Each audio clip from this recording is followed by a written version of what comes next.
डॉमिनोजमध्ये काम करणाऱ्या एका कर्मचाऱ्याला आयकर विभागानं चक्क 15,48,00,000 रुपये भरण्यासाठी नोटीस जारी केली आहे। चंद्रपूर जिल्ह्यातील गोंडपिंपरी तालुक्यात धाबा गावातील रहिवासी दिवाकर कुकुडकर यांच्या नावावरती चक्क शिवाजी ट्रेडिंग नावाची कंपनी दाखवण्यात आली आहे। जीएसटी नोंदणी पण करण्यात आली आहे आणि त्यामुळे हादरलेल्या दिवाकरनं पोलीस अधीक्षकांची भेट घेऊन निवेदन दिलंय। काही वर्षांपूर्वी दिवाकरची शैक्षणिक कागदपत्र हरवली होती आणि त्या कागदपत्रांच्या आधारे बनावट कंपनी स्थापन केल्याचा संशय तरुणानं व्यक्त केला।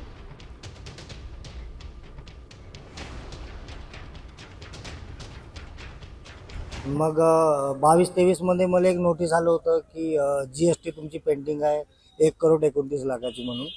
तर त्यांनी म्हणले रायटिंगमध्ये द्या। तर मी रायटिंगमध्ये त्यांना दिलं की माझे शिवाजी ट्रेडिंग नावाची कंपनी जे माझ्या नावावर होती त्या 1,29,00,000चा जीएसटी अमाऊंट होता पेंडिंग।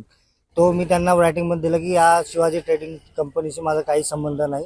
तर नाका मार्च आणि जूनमध्ये मला 2 नोटीस आल्या आयकर विभागाच्या इन्कम टॅक्स ऑफिसमधून की आता त्यांनी असं आहे की त्यांनी म्हटलं 15,48,00,000चं माझा आयकर इन्कम टॅक्स पेंडिंग आहे। तर हे आता धक्कादायक बातमी झाली माझ्यासाठी। आता isakal.com आहे देशातील नंबर 1 ची मराठी न्यूज वेबसाईट। प्रत्येक अपडेटसाठी isakal.com ला नक्की भेट द्या।